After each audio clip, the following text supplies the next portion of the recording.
my name is Marcus. I'm the compiler of a collection of therapy quotes entitled 1001 Windmills of the Mind. A collection of advanced self-help quotes taken from what's often called the psychodynamic or the psychoanalytic perspective, which long ago, as I understand it, was referred to by some as philosophical medicine or narrative medicine. Part of finding our narrative is what's called emotional literacy, which this movie, this Disney film, Inside Out, is sort of about. And there's a quote in today's batch where somebody quoted the director, a guy named Pete Docter, and he was saying, apparently, according to her, that he was trying to use his film to help in this area of helping people to be more emotionally literate. He believes there's a huge neglect of inner life, a huge neglect, a huge lack of awareness of our inner life. So he wanted to do his part and to raise awareness that there is such a thing as feelings and needs and the developmental process. So he bases his films on a character named Riley, and we see her progress through development. So in 2015, he did the first film, the original first film, Inside Out. And I just found out yesterday, actually, that in 2 months' time, the sequel will be out. Kind of surprised, didn't know about that. And in yesterday's video, I was sort of talking about the trailer. So I just saw the trailer yesterday. I felt a little excited, so I was talking about a little bit. So let's review that one a bit, maybe, the trailer. Well, first of all, back up a sec. Our collection, 1001 Windmills of the Mind, we have 10,000 quotes from this perspective of the theory that our memories influence us in the present. Kind of sounds obvious, but how do we really appreciate that? So the baby has memories with the mother. He records it and creates a kind of working model by that. The baby's brain is malleable. Human connections lead to neural connections. The interpersonal leads to intrapsychic. But what if the interaction with the mother was problematic? Oh, I'm sweating already. You don't see this, but it's baking here. It's in the high 30s, but with the heat index, it's in the mid 40s. I thought I could start my video here, because where the fan is, the sun is shining on me, so I thought I could hold out here for a bit. Gee, that was quick, eh? My goodness, without the fan, I can only do a video for 2 minutes, huh? Oh my God. Unbelievable. Okay, so let's back up a sec. So we have an encyclopedia of insights from the psychoanalytic or psychodynamic tradition. It just means know yourself. From the assumption, with the assumption that the way to know ourselves is that our self has two parts. The adaptive self, the social mask, the persona, the unreal self, or this made-up self, the as-if self, the self that we created that gets us through life, that kind of self, right? But we live to the extent that we're connected from our authentic self, our real self, our true self. Now, in childhood trauma, this true self gets arrested in its development, hence the phrase arrested development, stunted development, developmental arrest, okay? Where the emotionality, where the child is born with an authentic self. It means his home, his inner home, his embodiment, his sense of self, his connection to himself, his ontological self, his feeling self. I feel therefore I am this self. We live to the extent that we feel. We live to the extent that we feel inside out, that we're coming from an inside, that we have an inside, that we feel the inside, and we want to come from inside out. Yeah, that's another useful phrase there about we want to live from the inside out. Okay, that means the yin and the yang. If the yin is healthy, your yang is normal in doing. You know what to do in a normal way because you have your feeling, your yin. So you want the inside to be healed, and your outside will reflect the condition of your inside. If your inside is wounded, your doing on the outside will be distorted. Kristen Wilson says, yeah, if you're not in your body, you're not making sense. Literally, she says. And it's disembodied discourse that causes all these confusions and distortions and problems and all this. Because with disembodied discourse, if you're looking for something on the outside in, you're trying to do an outside in. You're trying to find something on the outside that you can internalize. But post the critical age of 3, Nothing on the outside can replace what the mother should have provided back in the original critical time between birth and 3. It doesn't work outside in. We want to come from the inside out. So if that inside out phenomenon is damaged or flawed or something, Windmills puts it this way. She refers to the yin, or the inside, or the beingness, the feeling self. Here the Snow White is in a coffin box. One image is Snow White is in that glass box, right? So your beingness is kind of detached and she's sleeping kind of thing, sleeping beauty kind of thing. So our beingness, our pureness like that is kind of sleeping. It's in a glass box. That means a little detached. We're not really connected to it. It's there, but we don't have access to it, and it's sleeping to boot. And it's even like, and we're not even aware of it kind of thing. So that's the beingness, or some people use the phrase the feminine element, or the feminine principle. They mean the yin and the being and the feeling. Yeah, like the moon. The image is the moon, the resting, calm, the moon, right?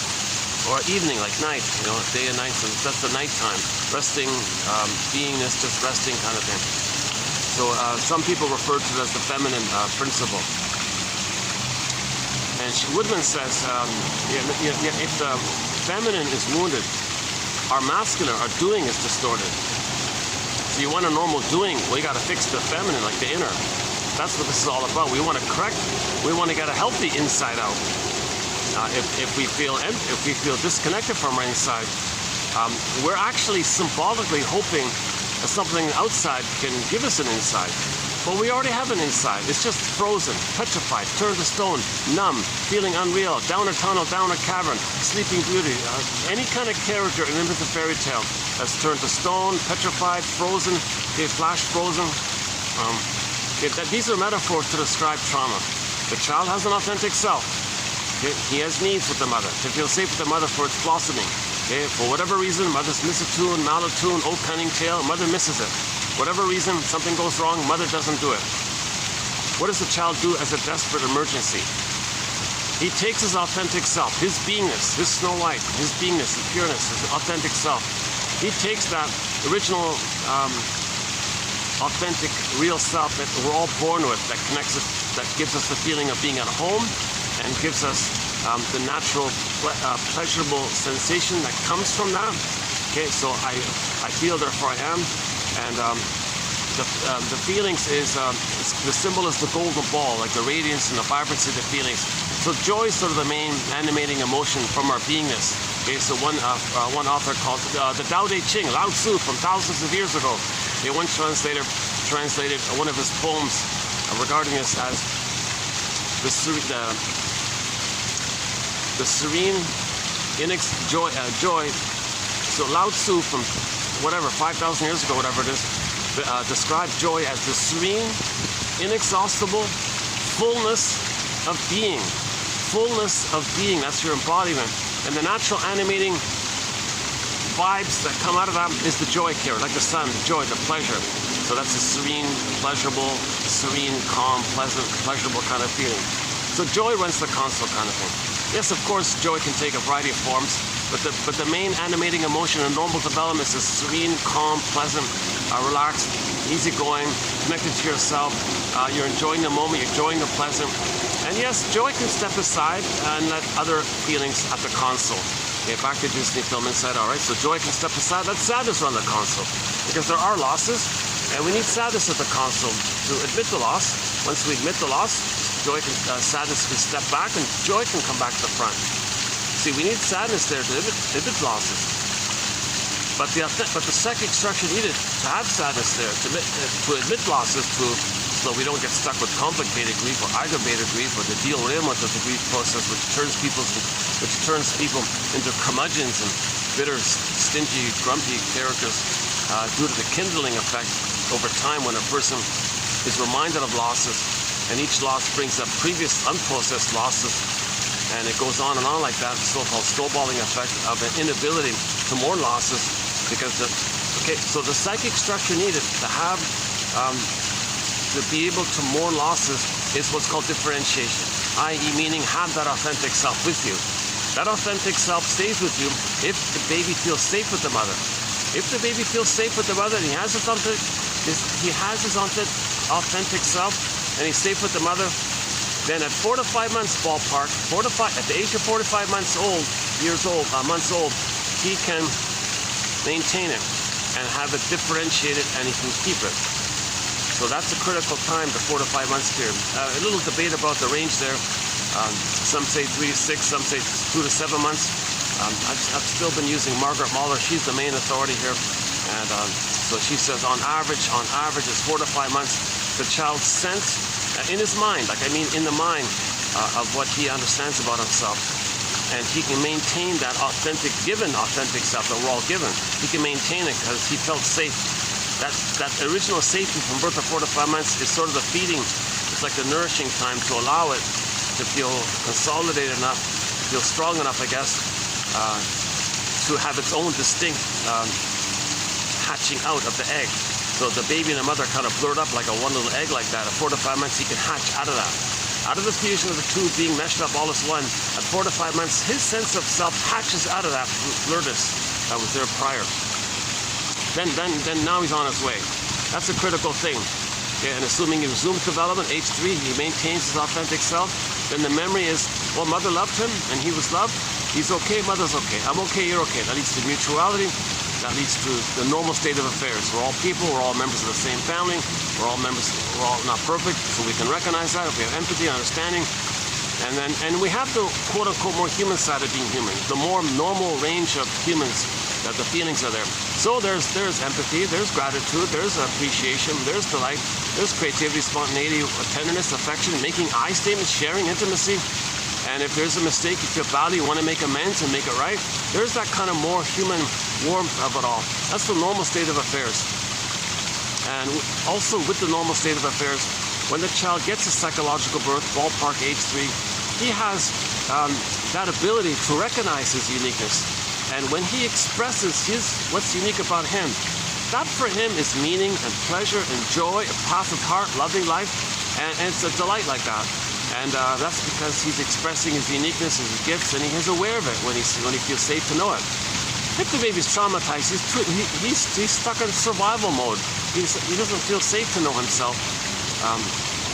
So in normal development, the child goes through a process called the separation individuation process. So assuming he wasn't traumatized in the uterus, there is such a thing as child abuse in the womb. If the mother smokes or drinks, that'll abuse. That child can freeze up with prenatal trauma. We don't want birth trauma, of course. Very, very common. A lot of people don't realize this, but there's a lot of birth trauma going on. That's a whole topic right there. But let's say there's no birth trauma. Well, all the more reason to ensure that the third phase is established to heal any possible distress the child was feeling, either in the uterus or at the time of birth, is what's called an extended blissful oneness. Babies have paradise inside. When he comes out, he needs an extended paradise. Babies can't have paradise. They're not meant to have paradise lost. Babies need an extended paradise. Shambhala, Shangri-La, Nirvana. Nirvana. This blissful, it means blissful oneness. The baby's in a blissful oneness inside. That's got to continue for the first 4 to 5 months. And the role of the mother is to provide that. So in her safe, warm, loving arms, in her bosom and all this, the baby's suckling, natural breastfeeding according to the baby's schedule. The mother's in sync and it's all attuned. She has her reverie. She has her understanding. She has her presence for the child. She sees, hears, feels the child. She accepts the child. She welcomes the child. She has a natural delight and admiration of the child. She even has a kind of an awe for the child, that the child's unique. And the mother allows the child his delusion that he's a little god. Because all babies think they're little gods in the beginning. The mother allows that. Oh, you're wonderful. You're amazing. Look at you. I see you. How fantastic. Oh, how wonderful. I love it. It's so exciting. So the mother indulges this phase up until 18 months. Okay, so the mother admires and thinks what amazing baby this is. And it's a unique little baby. And he thinks he's a little god. Well, let me look at him as a unique god. What a wonderful, unique god you are.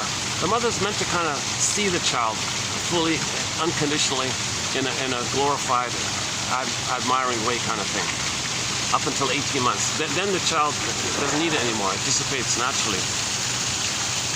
So from birth to 4 to 5 months, the child, oh, hang on. Did we get him in? Oh, the swan was flapping his wings, yeah. Let's see if well, since he's awake, let's get a peek at him, yeah.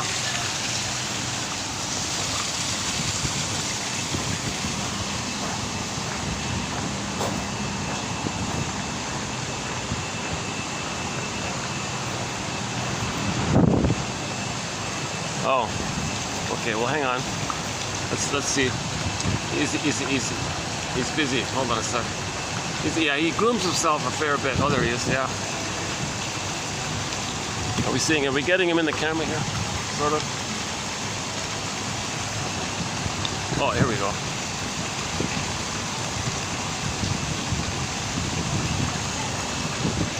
Oh, that swan's a real perfectionist. He wants every little feather as clean as possible, right? Oh, his buddy is finally sleeping on 2 feet. Every time this other swan, there's a black swan behind him. Every time I see him, this is the first time I've seen him sleep on 2 feet. He's usually like a pelican standing on 1 foot. This time he's doing it on 2. That's the first time I've seen it, yeah. Okay, when the shade comes back, I'll return there when I get the shade back. Let me stand by the fan for a minute.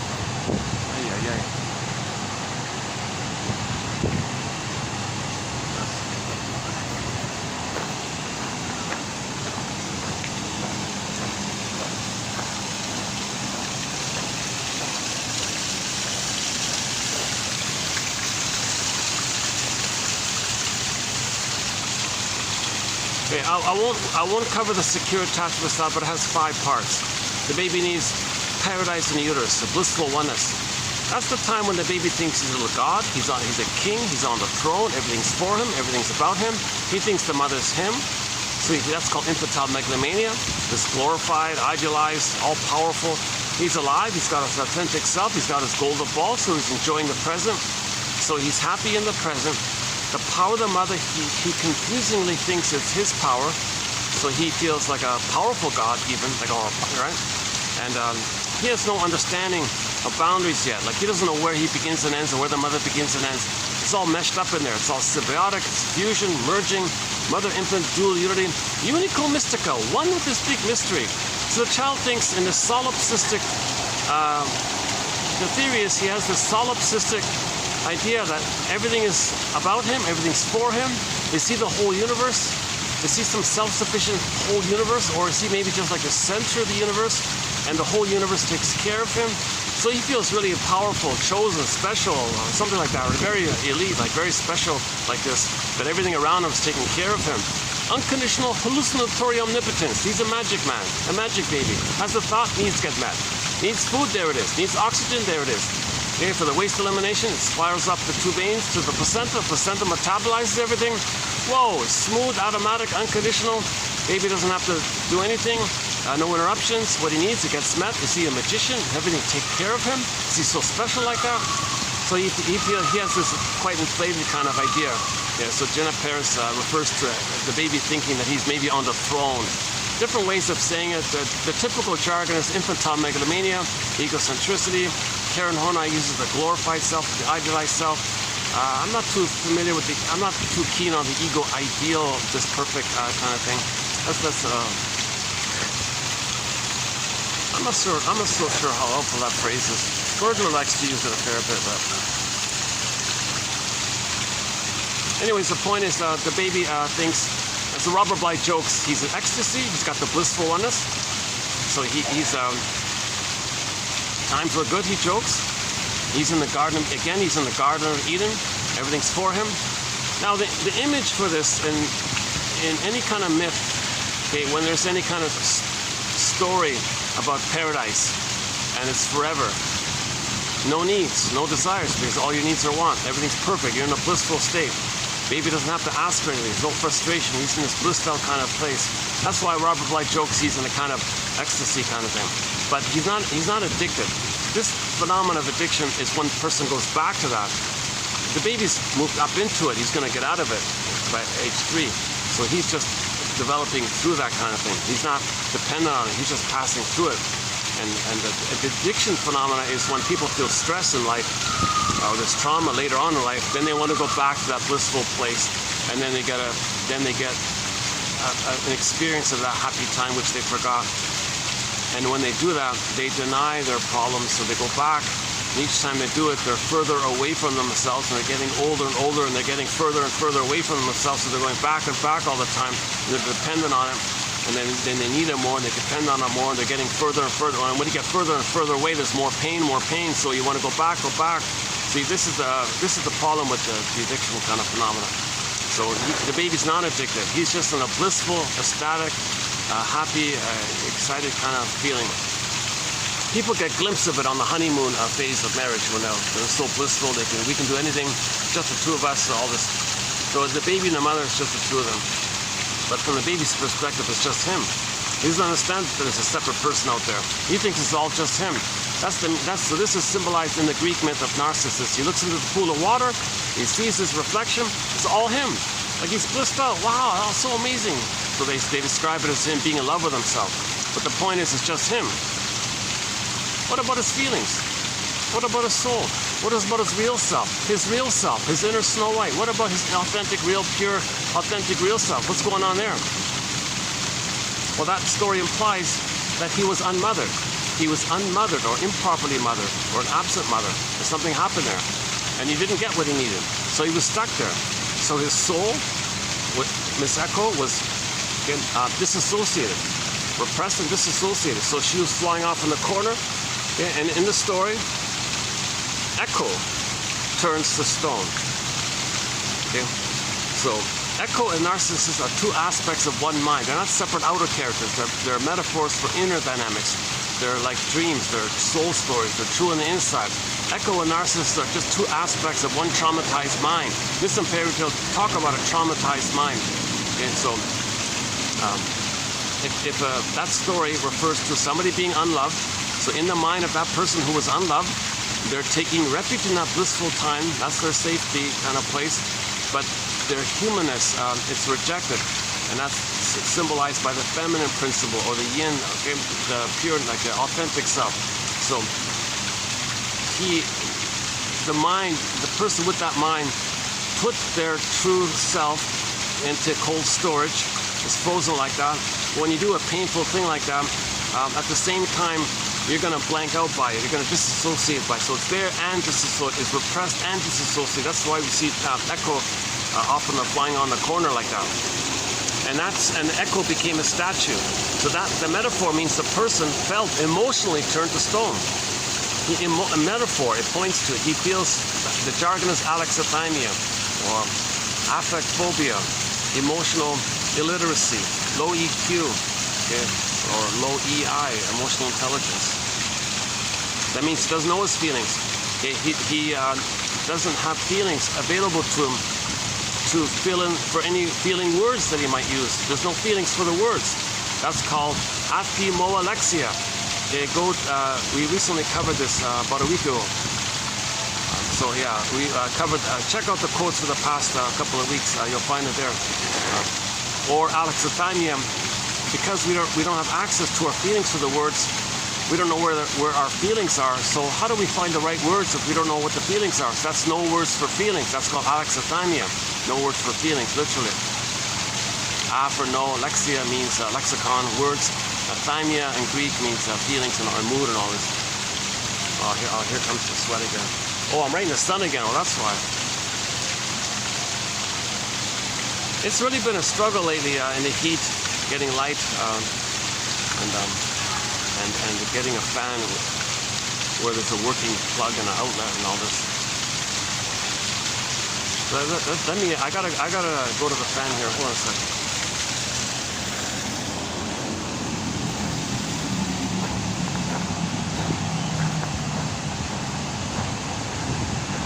Oh, maybe I can, oh, hang on, maybe I just go here. Hey, what about this? Why didn't I think of this earlier?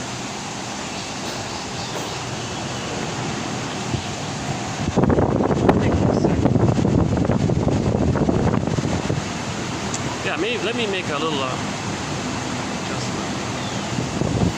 Or, what happens if I do this? Do you hear the fan? See, I got a problem with the fan interrupting the sound of the little speaker on the phone picks up the fan sound, and it's all muffled. How is it now? Are you still hearing me, or are you hearing the wind on the speaker? I'm just wondering. I wish I could get some feedback here. Can you hear me okay? Hello, hello. Imaginary audience. Okay, let's, maybe it should be okay. Let's try this. Yeah, I think maybe it might be okay.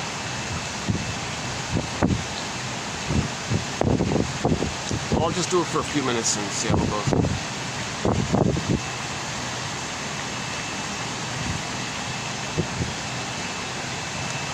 So a common image. So once again, myths and fairy tales are metaphors for psychological trauma, emotional trauma, inner trauma.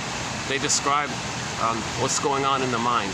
Okay, now in the mind, the baby has what's called primary process thinking. I don't like to use the beta elements idea, but anyways, it's primary process mentation, primary process thinking. Now this primary process thinking, okay, like the cat in Alice in Wonderland says, it's mad in there, meaning there's no conscious logic. Things can flip and flop, this is there, up is down, left is right.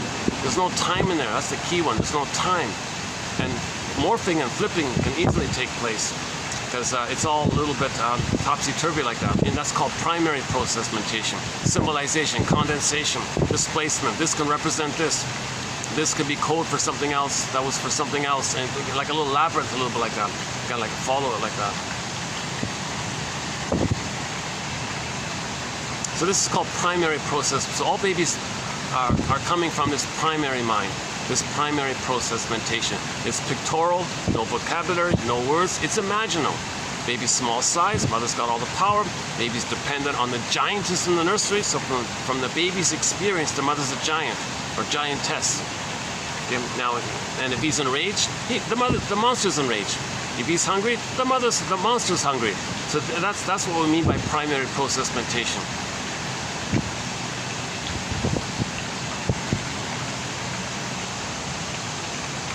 I'm still wondering if you're hearing me okay.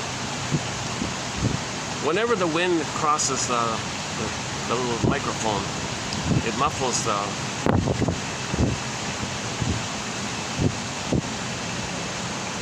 Or, hold on a sec.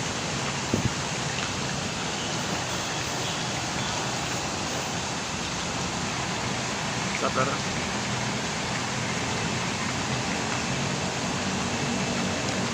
Yeah, let me do my disclaimer. I'm not a shrink or a professor. I'm not a professional speaker. I'm not an actor or something like that.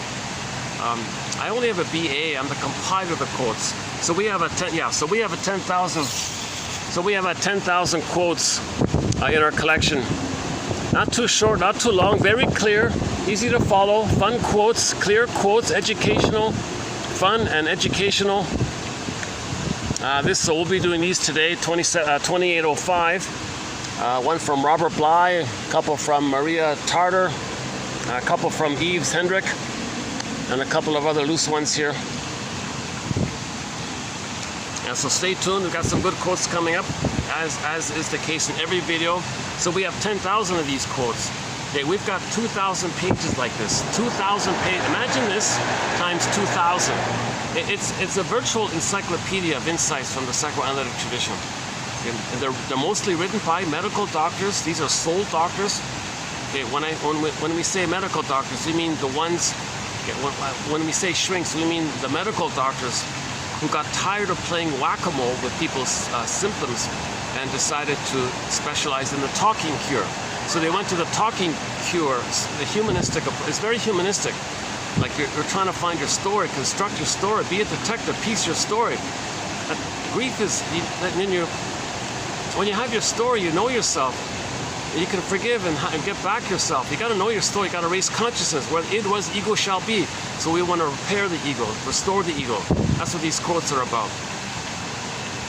These quotes are kind of like building a catcher's mitt, so we can catch the ball of our feelings to come back to us. We need a catcher's mitt. If that catcher behind home plate in Major League Baseball, right? If he's going to catch that speedball barreling down 100 miles an hour, he needs a catcher's mitt. Well, this is the catcher's mitt. Okay, so we may have when we admit something, there may be like a burst of feelings coming back or some kind of feelings coming back. We got to catch it, but it'll only come to us if we have the catcher's mitt first. So first we have the catcher's mitt, then the feelings can come in. That catcher's mitt, that catcher doesn't really control the ball kind of thing. He may say, okay, throw the ball now to the pitcher. He'll shake it off, or I'll throw it when I'm good and ready. You don't tell me when to throw the ball. So he may delay or turn around or pause or whatever. We don't control when the ball is released. So just be like the catcher, be ready with the catcher's mitt kind of thing.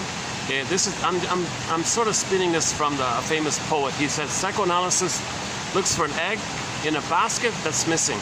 So first weave the basket, just like a bird weaves a nest.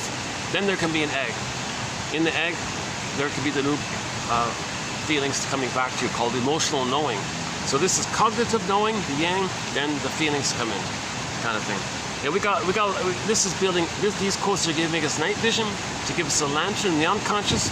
So our authentic self, repressed in the unconscious, the metaphor, it's kind of dark, and when you don't know something, the metaphor, well, it's dark, shadow, like a forest or something. You don't know, it's dark. So we need a lantern to go there. So we want to get back our authentic self. We're looking for our authentic self. But the whole journey is we're looking for our authentic self. We had it, we lost it, want to get it back. We had it, we lost it, want to get it back. That's the universal common monomyth for everybody who was traumatized or unmothered or improperly mothered early on.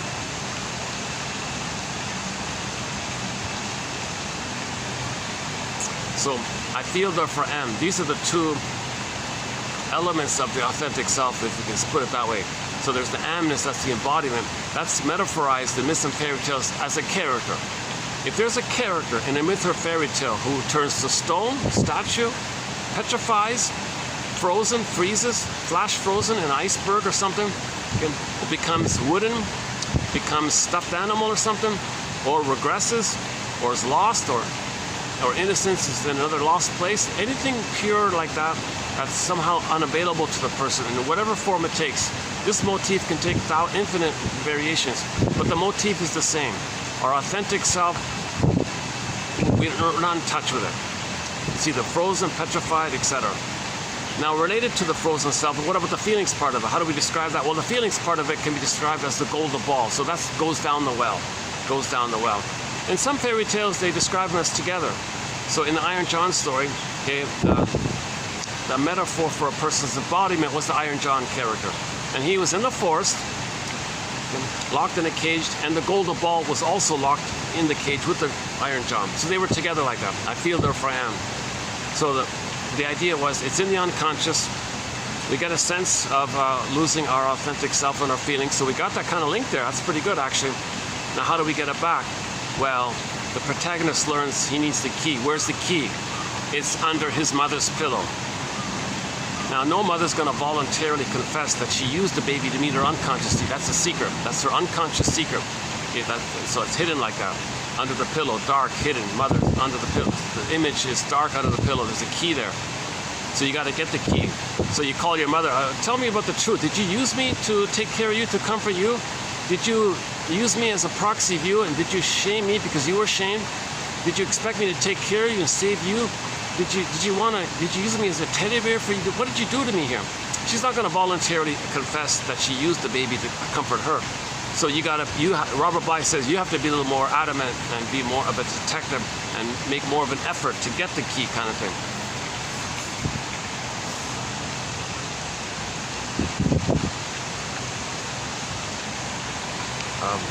Yeah, this is going to be a shorter video. I got a very late start. It's past 3:30 already.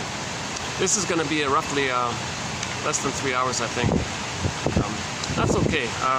Today's quotes are kind of like loose end quotes, and I'm going to keep the introduction kind of short. If you want a full, longer introduction to the core points, go to any of the recent videos. I would say the one maybe done 2 videos ago, 3. Was it 3 one? 2803. That one maybe was a more complete introduction, I thought. Yesterday was a partial introduction, but it was okay yesterday as well, yeah. I'm going to keep it kind of more on the brief end here, but I just want to establish the core issue here. Like, what are we talking about? Okay, we're talking about, drum roll please, attachment trauma. The baby has what's called an attachment trauma, also known as relational trauma, interpersonal trauma, developmental trauma, betrayal trauma, whatever you want to call it. No baby expects the mother to shame him and hurt him and use him and not be available for him and some kind of the mother has unconscious, unfinished business with her mother. So if that mother, with her baby, she may treat her own baby the way she was treated, and then flip-flop, morph that image in her mind of the frightening mother that she created when she was enraged at her mother, and fly that image into her own baby and treat the baby as if that baby were her mother back in her nursery. Now she's fighting with her mother. The poor baby can't say, "What are you doing, mother? I'm not you from back then, nor am I your mother from back then. What are you doing here?" Oh, cunning tale. Why would a mother do such a thing? Is a mother really psychotic, deluded like that? That's the power of the unconscious. She doesn't know it. Okay? When that mother's traumatized, okay, she has unfinished business with her mother, and that's all she sees. Because that mother had needs for her identity. She's in pain by her mother, so she's stuck in the survival battle with her mother, basically. So she has a baby and she continues that battle. Because all time is that past for her. All time is that constant struggle with the mother. So she has the baby, she continues to struggle. Go to the last video, the shorter one. Only 3 hours, I think just 4 hours, that one. I did the one about the record, Edmund Berger's theory about the repetition compulsion. I won't do it here, but there's a very key point we discussed throughout the series called Edmund Berger's theory about repetition compulsion, about the 45 record. In every new situation, we spin that record. We replay the past and the present, and reorchestrate the past and the present. The present becomes an instant replay of the past, or a new edition of the past, a replay of the past, a recreation of the past. Because we're still in the past, replaying that struggle with the mother. "Come on, mother, I need you. I have needs here." Mother shamed, "Ouch, no, don't do that. I still have the needs." So they keep replaying it again and again. And this can take various forms. It takes like a good hour to kind of clarify that. So at this point, if it's called identification with the aggressor, negative magic gesture, get distinguished personality patterns, and embedded in it is the basic question: if the baby becomes the mother in his mind, how does he be the mother and fight with the mother at the same time? Enter proxies. He'll find others to play his innocence, shame him the way his mother shamed him. Then he morphs the one he just shamed, and suddenly sees the one he just shamed as the mother who hurt him. Now he wants to control the person he just hurt, thinking he's trying to control the mother to make the mother change her ways to provide the love that he needed. He's still in the past. Okay, so the baby's wounded. He's wounded. If the mother uses the baby, or shames the baby, or fights the baby, or blames the baby, or resents the baby, or does some kind of cunning tale, nobody knows this. She has immunity. Nobody sees this. Some mothers are wounded themselves. They weren't loved themselves, and now they're supposed to give love? You got to be kidding. They're just going to repeat what happened to them, because they're still in battle with their mother. They're still in battle with their mother over not getting love. So how are they supposed to give love when they never got it to begin with themselves? So they just continue the battle with the mother. So they just restage the past. They restage the past in the present, thinking it's still the past, continuing the battle with the mother. That poor child doesn't know what's going on here. That's called intergenerational trauma, because that child learns all this and does the same thing. We only stop this with awareness. Okay? When we pause and make the inference that what we're doing now is a reflection of the past, is a repeat of the past, and this is called narrative medicine. When you get the story of the past, you stop repeating. If you don't know the story, you're going to keep repeating. So we got to get the story. We repeat in search of memory and feeling. We repeat to know our story. Finally, when we get it, we go, "Oh my God, what am I doing here?" My favorite quote on this is that woman who was about to have a baby. She said, "Hold the phone here." Ran to the shrink, and the shrink said to her, "Oh yes, you're letting me know what kind of childhood you had." She said to the shrink, "What do you mean?" "You're letting me know what kind of mother you had and how it felt being with her." "Go on," she said. "You're putting me in the role of you, and you're acting like her, and I feel a kind of tug or a pull to maybe feel what maybe you felt with her." She got it, she wept, she understood the whole thing. She understood it. Okay, so she was treating the shrink the way her mother treated her, because that mother identified with her. She did it to find the story. The shrink is there to help in this process. So then she said, "Oh my God, thank God I'm aware of this." Then later she had the baby, she could be a mother. She didn't need to repeat the drama with the mother. Okay, same script, different cast. Once play the song, same script, different cast. She didn't need to repeat it. She had a new play. She had a new thing, a new healthier thing. So she was able to be a loving mother for her baby. See, had that woman, let's say she didn't go to the shrink and just had the baby directly, she would redo the whole thing. First, she would see the baby as a proxy of her when she was a child. Okay. This mother had already identified by that time with the aggressor. Okay, new situation. She sees her baby as her from back then, recreates what happened to her. But this time the mother's going to be the aggressor. The baby's going to play the victim her. So she replays the thing. She victimizes her own baby because the baby's her and she's the aggressive mother. Then hocus pocus, auto-hypnosis, Alice in Wonderland, flip-flop, double focus, poof. The baby morphed, the image is morphed into the mother. Now she can be herself fighting with the mother. The poor baby can't say, hold the phone, mother, here. I'm not you back then, nor am I your mother back then. What are you doing? What kind of battle do you have with your mother? And if that were the case, the mother wouldn't get it. She couldn't see it because all she sees is that unfinished business. All she sees is the projection. All she sees is that projection of the past because there's so much pain there. When you're in so much pain, you can't see the reality of the present. The mother's in immense survival anxiety, okay, with her mother. So she's continuing to struggle or battle, okay, so on. And the baby can't interpret this. So that's why it was great that she went to the shrink guy and pointed out. And so she can reenact it and communicate it with the shrink. And together they can find a story, reconstruct it, make inferences, piece it together. And the woman said, oh my God, do you mean I'm treating you this way for me to know? That's how my mother treated me? Now you're getting somewhere. So now she faced the greatest hurt of all. The truth will upset you free. The greatest hurt of all. She faced the greatest hurt of all. Mother failed her. This is the biggest resistance. The greatest resistance, yeah, let's say it that way. The greatest resistance of all. Accepting that mother failed the baby. Now, you got to be detective. Why? Why? So these quotes are helping us to be a psychological detective, to know why did the mother treat the baby the way she did. If you can get her story, you get your identity, you can mourn, and you get yourself back. So forgive your parents, heal yourself, or understand your parents, heal yourself. So you got to be. So that's the true meaning. Barry Groskop said that's the true, genuine meaning of the phrase "honor your parents." He says the true psychological, He says that phrase is psychological.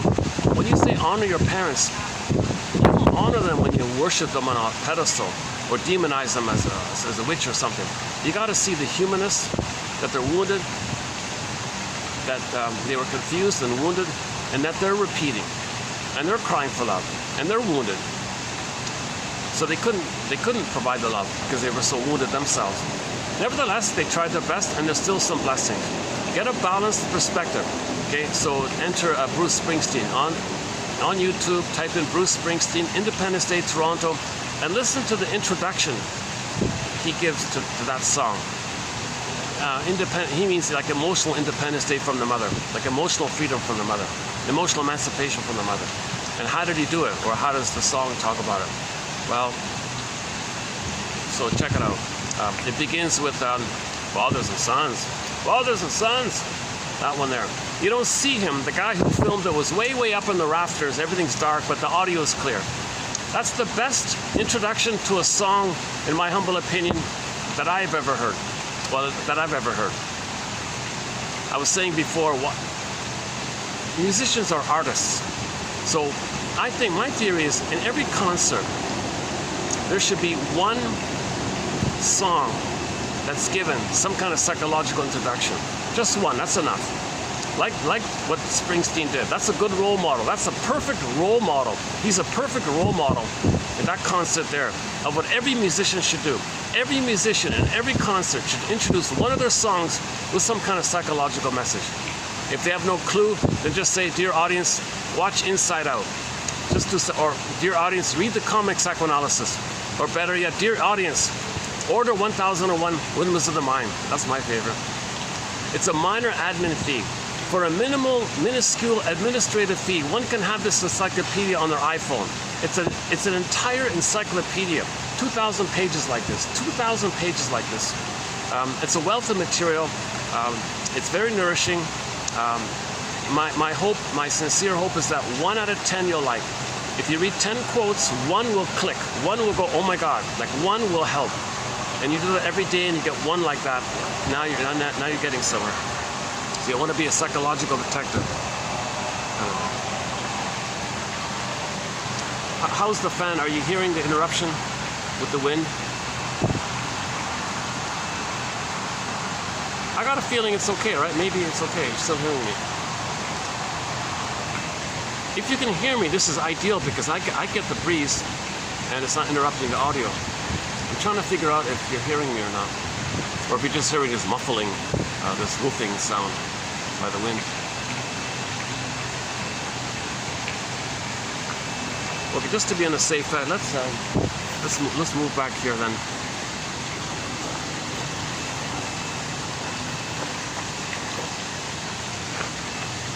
Okay, that way we know for sure, yeah.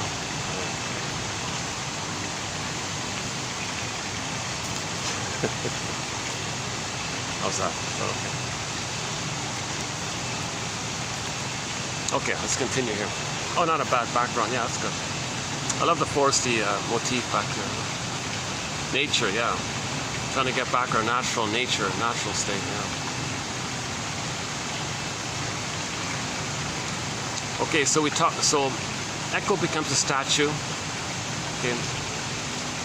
So when the child is not loved, it's dangerous. Mother's dangerous. Oh, I'm sweating again already. Look at that, eh? I just moved for like 10 seconds. I'm sweating already. Why is it? I'm getting no fan here. I gotta get, that's the thing here. I gotta get some kind of, I can't do these videos in the 45, 46 sweltering heat without the fan. And I kind of sweat easily to begin with, due to my anxiety. Yeah, let's update that trailer, the introduction trailer. Let's review that one a little bit. But let's finish. Let's just establish the one of the basic points. So one of the basic points. Oh, hold on.